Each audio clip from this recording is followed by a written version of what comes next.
Greetings, everybody. We've gathered around the table again today to continue the look at the new Ruike Titanium Hussar. The goodness. It's a nice one. It's pretty great. Yeah. I say that too much. The goodness? Yeah. There's more goodness. You do. There's a lot of goodness in this world. Mm-hmm. Yeah. There's a lot of goodness in this knife. Yeah. Also, yeah. And I would agree with that until they forgot about the left-handed people. And then you can tell that they are just shunning. They didn't forget. They're shaming us. And how good can they be as a company? Mm-hmm. Pretty great. They just want you to be better. Yeah. Better than you are. Well, and the best part is, I'm just kicking off on it, whatever. The best part is one of the minor complaints we have about ergonomic execution is where the pocket clip sits, and as a lefty, it actually gets it out of the way really, really nicely. Mm-hmm. So the one upside to them snubbing us is it gets rid of one of the hot spots that we all have kind of been talking about. Yeah. So It's definitely the one area on this knife where it's like, that could have been better, for sure. Yeah, it is. The edges are fairly crisp, and it does stand fairly proud off from the knife. Yeah, they had to push it out a little bit to get around that spacer screw, whatever. Yeah. So yeah, it's definitely noticeable in hand, but yeah, definitely less than the left hand. and we got to slag on it a little bit because I'm pretty sure that the rest of this episode is pretty much just going to be To Paul praise. just oozing all over it. So, Dirty. Phrasing. Oh my. well, that's why your action isn't as good as this one that we got from the cutting edge. I'll try not So- to lose. Because honestly, yeah, it is a pretty fantastic knife. Mhm. One other minor complaint. Speaking of, we've got two different knives. We have two different actions. The detent levels are Good. slightly. Consistency is a little Mhm. off. Yeah. What do you mean a Ruike knife doesn't have even detents one knife to another? That's shocking. It's shocking news. We never saw it coming And with I mean, any of their other models ever. speaking of other models, Yeah. But not the greatest detent either. no, No. these models specifically are pretty soft on the But detent. the TZ models, the titanium ones in general, have been a little bit more crisp. Yes, I the would Tide say. version is definitely more crisp. And I mean, there is some models that definitely have more like detent than others. The 108 series that they have, some of the other ones. But when you get into some of their heavier blades, the fangs and that Tanto blade, Yeah, Yeah. Yeah. and roller bearings. So like props on roller bearings, making them as smooth as they are. But the detents are just all over the map, right? definitely.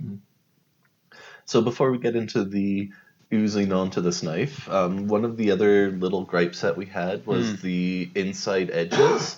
No chamfering. Yeah, no chamfering. They did a really nice job on all the other exterior edges, but nothing on those guys at all. Would have been nice to see just that little bit extra attention to detail. The most chamfering we get really is on the relief for the lock bar. Yeah. So yeah, it can get a little pinchy, but Yeah, it's definitely something that I can see people getting pinched by. Yeah, I definitely noticed the liners. That's my biggest complaint, more so than the pocket clip even, is the Really? inside of the liner definitely pinches me along. And actually, as a lefty, it pinches me more than a righty, which is just weird within itself type of thing, right? Just But hits different parts of your hand. yeah, for sure.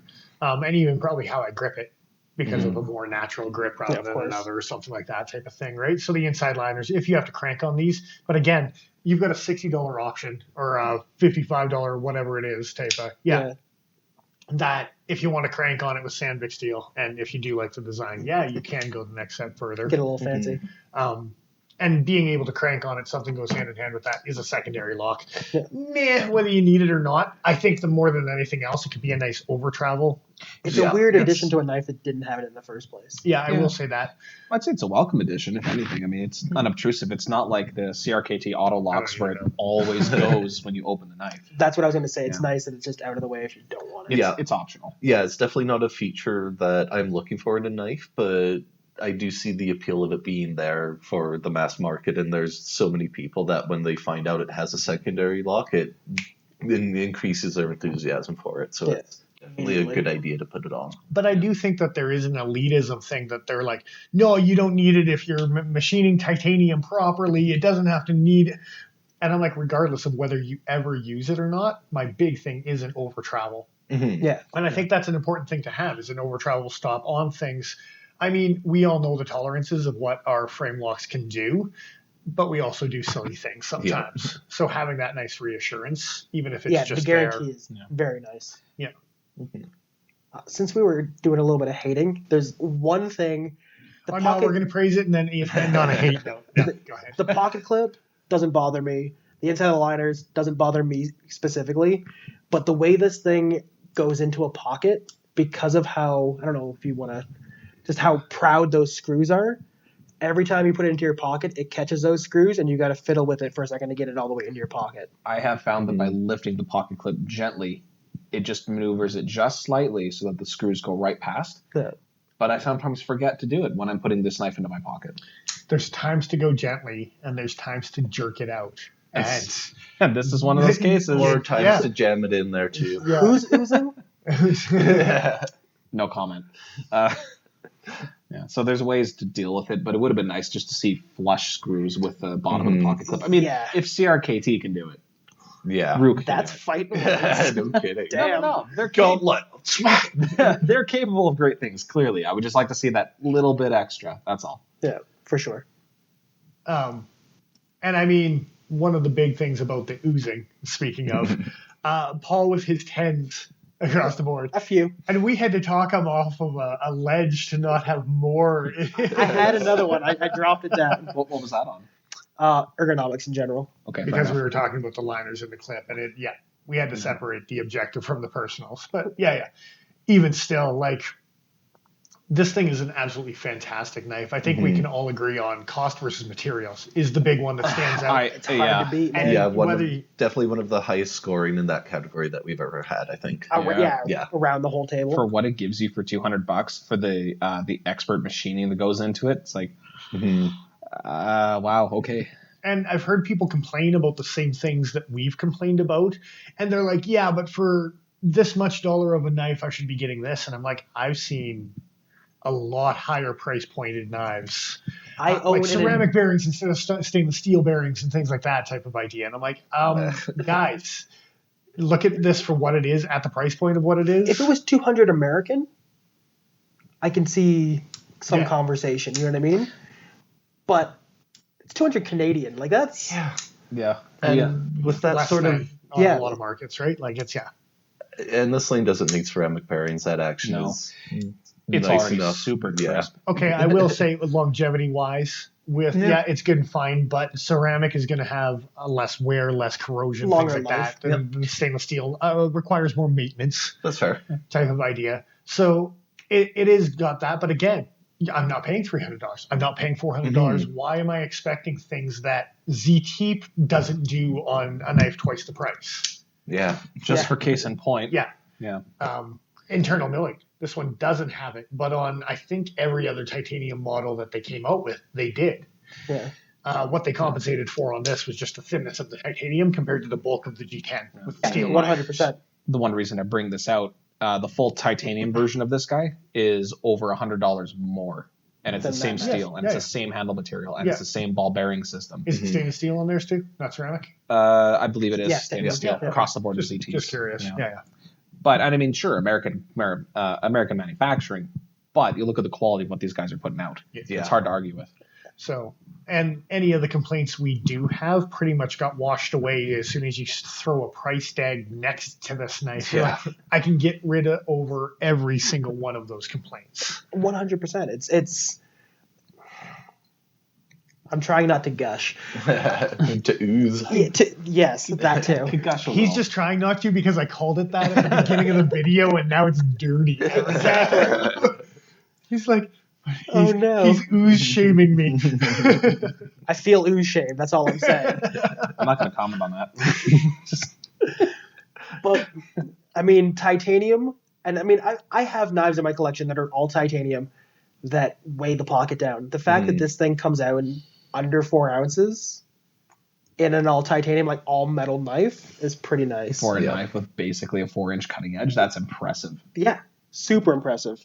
And even more so with the fact that it's not machined on the inside. They didn't see the need to do it. Yeah. And again, with the compensation. With how thin the... Yeah. Super easy construction, super flow through construction, whether you like it or hate it type of thing. Might not be good in a pocket that has a ton of change, you might pay for that. As Yeah. I've personally discovered that on Yeah. open back knives sometimes. Yeah. It happens. Digging the blade a little bit. Oh, you get a dime stuck in there. It sucks Yeah. so much.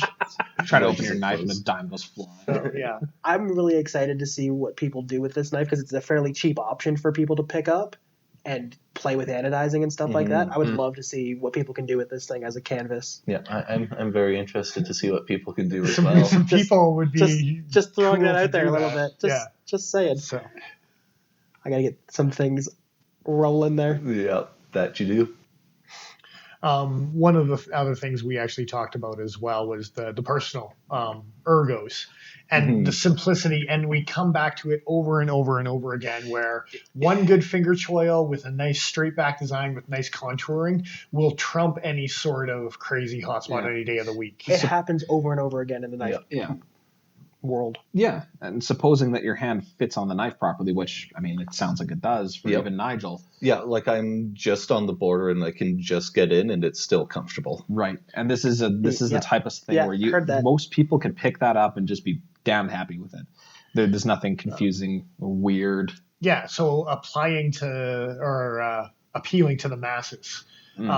Yeah, you can go everything from a small to an extra large, and this handle shape is going to fit almost everyone. I think they went the right direction too by selling it unanodized and letting the person that picks it up to either get somebody to anodize it or anodize it themselves or leave it gray because it's classic the way it is. Part of that might have been marketing too, because they were really like, look at the new titanium models, and they want to show off that it's titanium. Titanium, yeah. So I don't know that I would have preferred this with inlays or not, but I actually kind of really like the way it is, just this matte. The finishes match. It's just really, really cool. Knowing Ruike and any other time that they have done little bits of inlays and the fact that they never do left-handed pocket clips, It's better that way. it's better this way because the Definitely. inlays would have been mismatched and would have only been on the one side. Fair enough. Rather than the lock side as well. Yeah. And then especially you with would the have had a secondary. weird flash on where the pocket clip is and a weird opposite flash on where short of, and we were talking about it earlier, a little blue stainless steel insert piece right here with the one little screw. The blue would match the blue, so it would be okay. Or two little screws, I should say, because I guess it is a double screw clip. Yeah. And I think the righties can even agree that little splash right there wouldn't take away from the knife in any sort of way. I wish more knife makers would do that and just put that little plate in there. It is a bit of effort, but I think it's much appreciated. I mean, 100%. this company came out of the woodwork, Manly Knives. And this is exactly... No one knows who they are, and they single screw construction, but we're kind enough to provide us, that. Yeah, you bet. So get on the train. Yeah, I mean, I know it's machine time, but it's such a small piece of material. And I might even, like, maybe not even this knife necessarily, which it's blue, so it would be super cool with the blue piece as well. But if you're doing any sort of skeletonizing on a knife already, you've got some internal milling, why not do a little cut on the inside? So if you're going to be doing internal milling, why not do an external milling at the same time? It's going to be almost the same amount of time at that point, right? How much time does it take to, like, reset something up in a machine? If you're properly set up, not too long. Okay. But I mean, if you're doing hundreds of thousands of knives in a year, that time adds up. Okay. But you're already milling them in because of the top. That's true. anyway. you're already doing Just- it. Yeah, so you're doing both sides. If Takes it's nothing. if it's mounted like this already, you just So like I said, one maybe- extra tool change, a couple extra seconds. Yeah. They could do it. Yeah, Nay, they should do it. Yes. but it's hard for me to keep on griping for the last 10 minutes to 50 minutes about lefties only because it is a very small market, and I agree with that. Well, this isn't a knife that really has a lot of features or bugs to complain about, really. I mean, it's such a good knife for what it is. It's, And I think you can see that in our scoring. Yeah. Yeah. The only complaint that I can see from other people potentially is how long that blade is. preferences and stylistic choices aside, though. Yeah. Such Yeah. a good knife. 100%. And I know you and I both like 4-inch blades, but I talk in the beauty of simplicity, and I think this really does sum up that statement completely. Is just a beautiful knife in the simplest design. Subtle possible. lines. Same- Nice and clean. same textures all over, 2-screw construction, like, yes. And I like how Ruike spread out their 3 titanium models, where you've got the most simple, you've got the 108 model, which is like a medium, but it's got some geometric things going on, and then you have the new 875 or whatever it is, with the like titanium cross hatching and the like carbon fiber. So you like gradually go from this option, this option, this option, which It's a again, nice broad market. smart. Yeah. Yeah. And they're all close Um, enough in price where you're not really too worried about going from one to the other if something does pique your interest. I'm kind of jumping back here, but just talking about the simple lines, it's simple lines both open and closed. Like how much of that blade tucks away into the handle is perfect. One more quick topic right before we sum up here. When you were talking about it closed, it reminded me of the one other kind of gripe, and I told you we were going to end on a bad note. You're just going to have to suck it up because of your 10 crap on your story sheets. 30 points. Anyway. 30 points. Flipper tab on this. And It's even pointy. Paul agrees is that deploying this flipper tab, it's got a very kind of prominent hook on the flipper tab itself. And it does catch more than other flippers I've played with. Again, not only just being lefty, also being very biased towards flippers. I might not be the best guy to point it out. But I definitely do feel it. And I got around that by opening my knife like I that. hate it so That's much. creepy Put as that hell. away. That's creepy. Before someone gets cut. My only Don't try thought, this at home, kids. my only thought on that flipper tab being as prominent as it is that it means you're going to get good purchase when you're trying to deploy the knife. If you're sitting there fiddling with the knife, maybe you're going to get a bit of a sore spot. I got a Yeah. crater.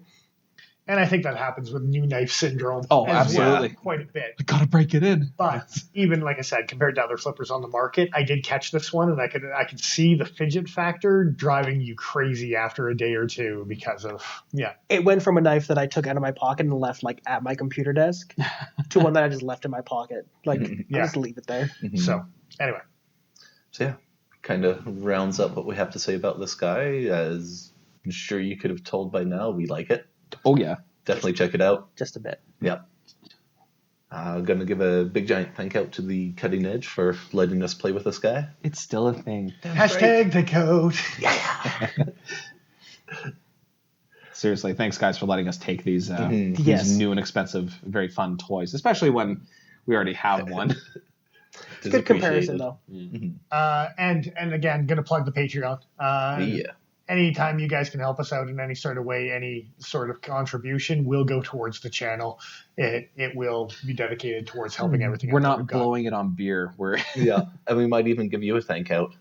oh, that would be really tough. That's it. I'm canceling the Patreon. I'm not doing it. It's I'm done. One thank out a week is already too many. No. But anyway, yeah, go check it out, guys. We're hopefully going to have some cool giveaways, content, things like that. But, For sure. Yeah. And definitely jump over to Instagram, the Pokey Factor over there. Get some behind the scenes shenanigans, things happening around here. See what sorts of brouhaha we get up to. What he said. Maybe. I'm not going to question that. I'm just going to let it go. You should definitely It's question going to be a that. good old Donnybrook in here. My head. Damn straight. Fair enough. So now that we've got our plan set for the night, we're going to wrap it up there, and we will catch you all next time. This is Nigel the Smith signing off. I am who I am. I'm Dennis Vipers. I am the Iron Joe. And I'm XL.ca. We will catch you again next week. Fringe boxing. That's it. That's it. We're going to do it.